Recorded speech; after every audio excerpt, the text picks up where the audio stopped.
venimos a exponer sobre los efectos conductuales de la violencia familiar.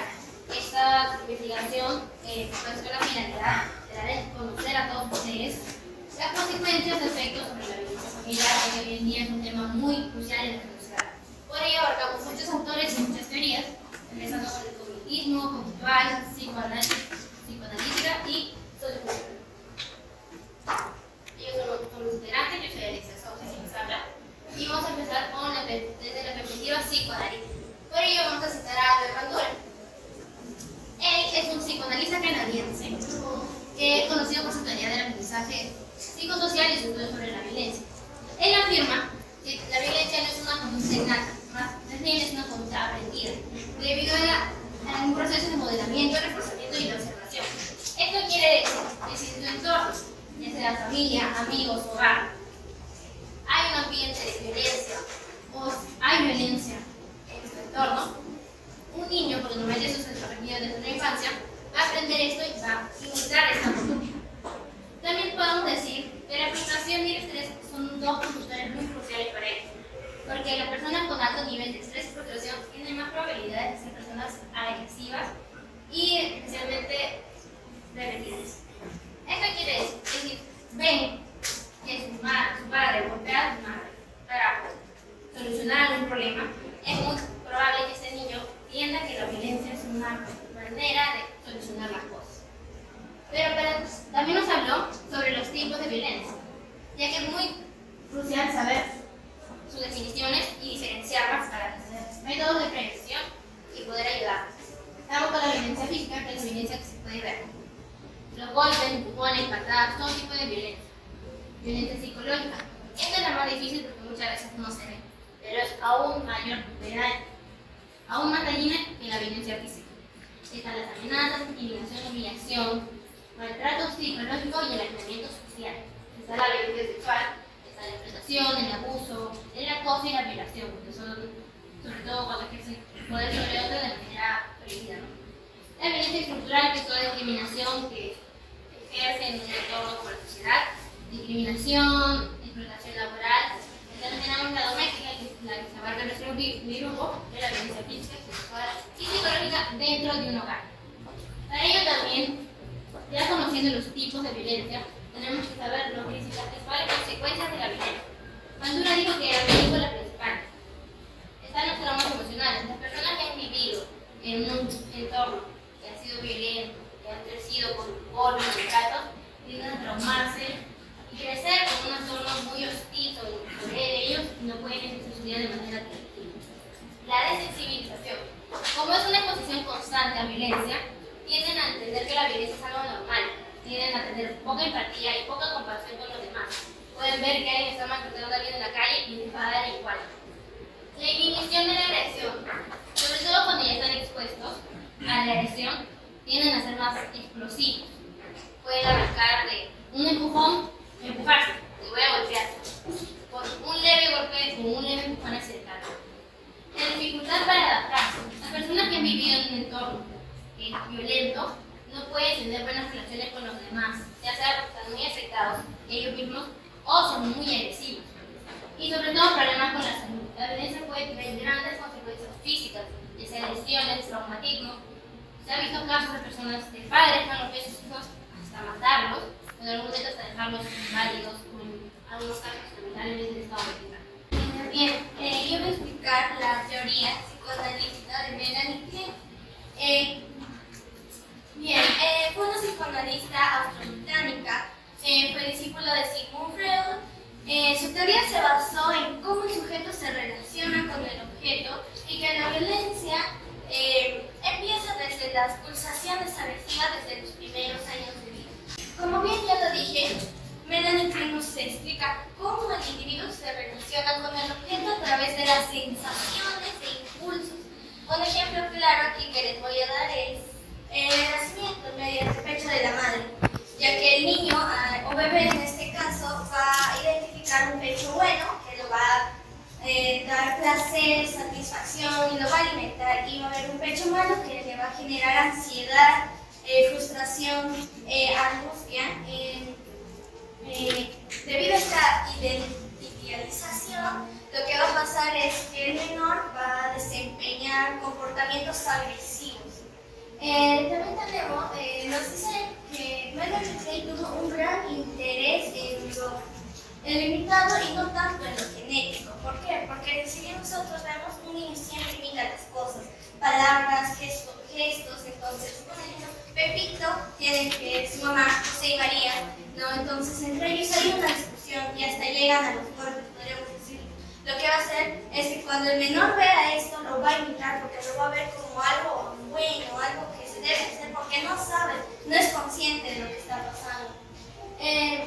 Y ustedes se preguntaron cómo Melanie Clay pudo identificar todo esto.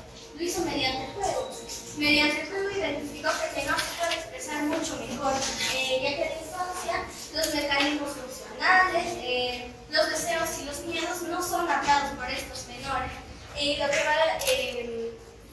va a observar en esto es cómo las fantasías inconscientes van a regir en la conducta del menor.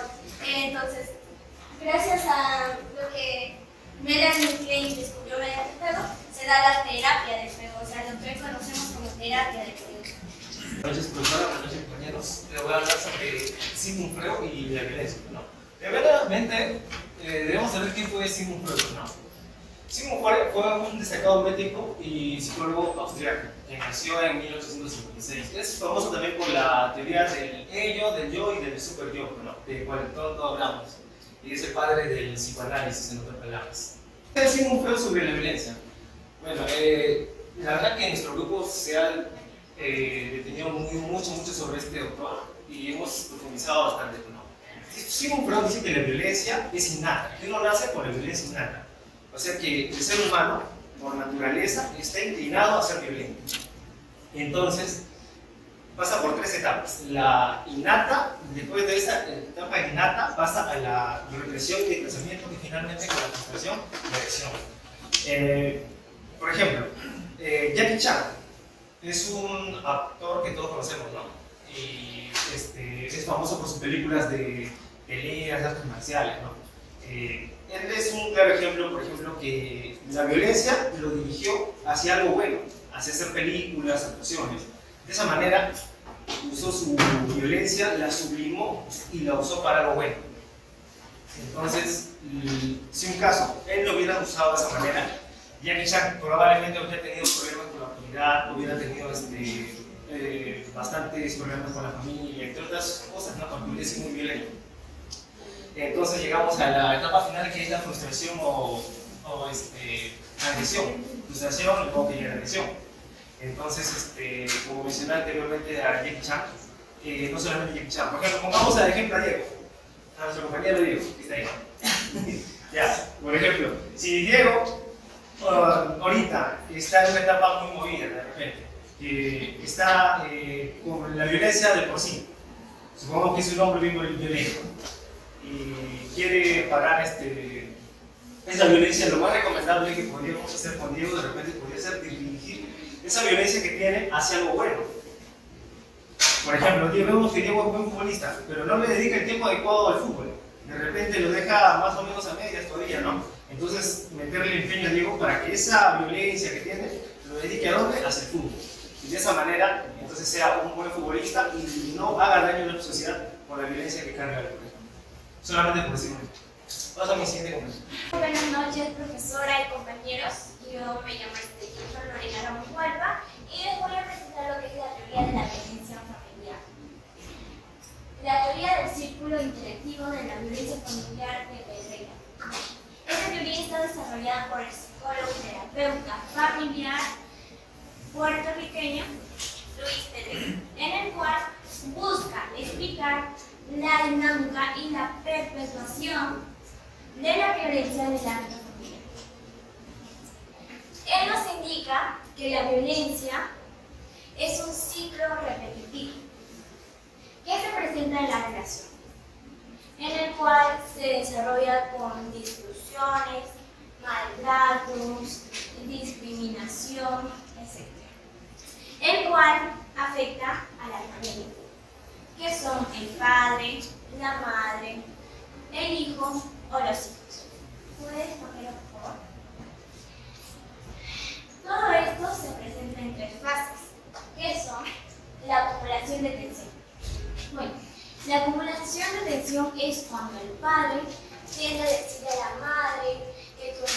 una tonta, tú no sabes hacer nada, nunca tienes limpio la casa, nunca tienes listo la comida, a los hijos no los atiendes bien, y entre tantas cosas.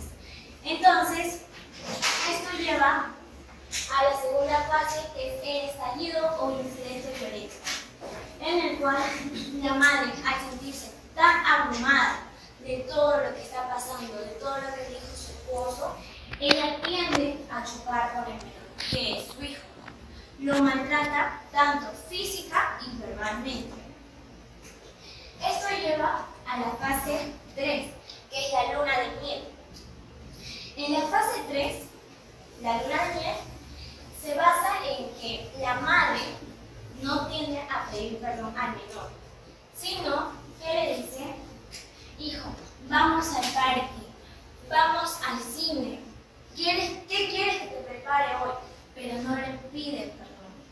Entonces, el niño lo tiende a ver como si fuera algo normal, cosa que no es normal porque está sufriendo un maltrato que es en el entorno familiar, el cual le genera angustia, temor y miedo.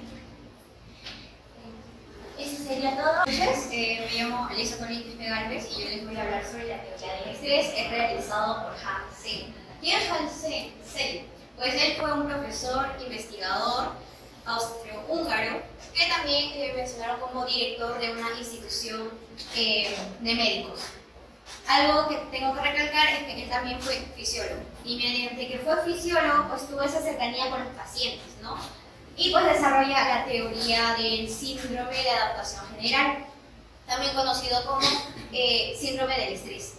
¿Y qué nos dice Hans? Pues él dice que el estrés es una respuesta no específica de nuestro cuerpo ante situaciones llamadas estresores. Estos estresores se pueden manifestar como de manera física, psicológica y emocional. ¿Bien? En su teoría Hans Selye, pues, él divide en 3 etapas.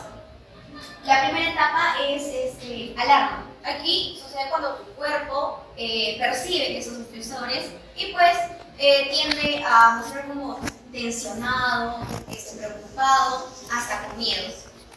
En la segunda etapa se da la resistencia o también llamado la adaptación. Aquí se da cuando el cuerpo trata de luchar y mantener un equilibrio en nuestro cuerpo, en nuestro sistema y en nuestro organismo, ¿no? Al hacer eso, pues nuestro cuerpo libera hormonas que pues tienden a bajar el nivel de cortisol, ya que el cortisol es la hormona del estrés. Y en la última etapa se combina la etapa de alarma y la etapa de resistencia, cuando el cuerpo no pudo manejar esa situación. Bien, la etapa se llama pues, el agotamiento. Aquí sucede cuando el cuerpo ya no puede más. Esto puede ocasionar a que la persona, el niño que sufre violencia, tenga un estrés crónico, no pueda manejar esta situación, ya que los niños no pueden manejar una situación estresante, no están para eso, tienen que gozar esa etapa. No pueden ver a sus familias peleándose, discutiendo, son muy niños. Por ende, se sugiere que los padres discretamente solucionen sus problemas. Buenas noches, profesora. Buenas noches, compañeros. Voy a seguir hablando sobre el tema del estrés. Le hago una pregunta en general. ¿Ustedes creen que los niños nacen con estrés? O sea, ¿crecen con eso o nacen? No, los niños o menores de edad creo que no experimentan el estrés. Creo que en ese aspecto, para la redundancia, sería de que la persona, a través de sus obligaciones, creo que por tareas que tiene, por las más responsabilidades, ya tenga, digamos, cierto grado de estrés. Correcto, compañero. Lo mismo piensa el psicólogo y académico Richard Lazarus. Él ha sido un gran aporte sobre el tema del estrés, ya que su principal teoría es el tema de la transición del estrés o afrontamiento, también de las emociones. Bueno, él en su teoría se centra más que todo en la relación del individuo y su entorno, y destaca la importancia de la evaluación cognitiva. Richard Lazarus se enfocaba más que todo que el estrés era una manera de afrontar una situación de riesgo o una situación difícil, ya que el estrés es un estado de preocupación o tensión mental generado por una situación difícil. En su teoría destaca 2 formas o 2 evaluaciones. La primera evaluación es la evaluación de la situación, que puede ser amenazante o perjudicial. Acá el individuo si la situación le va a generar estrés o no. Ustedes habrán escuchado que hay personas que no se estresan, o simplemente yo no me estreso, es que realmente no le da mucha importancia, o no identifican el tema de esa amenaza perjudicial. Por ejemplo, la siguiente semana me toca un examen. Hay personas que se estresan estudiando, repasando, hay otras personas que no, si llega el mismo examen, lo resuelvo. Segunda evaluación, busca estrategias para enfrentar la situación estresante. En esta parte, la persona, como ya le dije, se prepara, busca maneras de cómo afrontar la situación para evitar el estrés o disminuirlo. Si cuenta con recursos, se sentirá capaz y manejará emociones positivas, ya que no va a buscar la manera de estresarse tanto. Pero si no cuenta con recursos ni estrategias, va a manejar emociones positivas, no negativas. Ahí es donde el estrés incrementa. Más que todo los jóvenes, que estamos en el mundo académico, vivimos con un estrés constante. El tema de cómo el estrés se relaciona en la familia. En la violencia familiar, todos vivimos un estrés constante, pero ¿quién nos sufre más? Son los menores. El padre, por su lado, si está presente, maneja el estrés tanto laboral como familiar, ya que tiene que preocuparse por el tema económico y la sustentación de la familia. El tema de la madre, ¿qué estrés maneja? El tema de la educación y alimentación del hogar. El niño maneja el estrés de tanto del padre como la madre, ya que si hay violencia dentro del hogar, el niño no está preparado de cómo manejar el tema del estrés, ya que no sabe cómo evaluar una situación. Lastimosamente, no hay, bueno, en la vida no te enseñan cómo manejar el estrés 1, cómo manejar el estrés 2, cómo manejar el estrés 3, ya que esto se aprende. En la familia no se habla mucho del tema del estrés, ya que antes del tema de enfocarnos en los niños, decían que los niños no sufrían de estrés. Actualmente ya hay estudios relacionados a eso que han declarado que sí, que los niños sufren de estrés y hasta puede ser crónico. El tema de la violencia es muy perjudicial para los niños, ya que si hay violencia por tanto del padre o simplemente el padre no está presente, puede generar actos violentos, ya que se puede hacer agresión verbal, agresión física, agresión a las emociones, todo eso se maneja un estrés.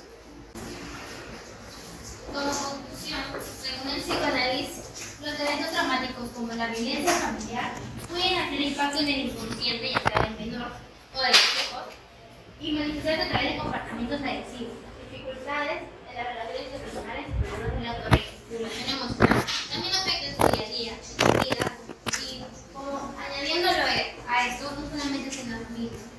También hay hoy en día muchos niños juegan videojuegos, ven mucha televisión, incluyendo esa violencia que se mira, también adaptan eso y también creen que es normal que haya ese tipo de agresión.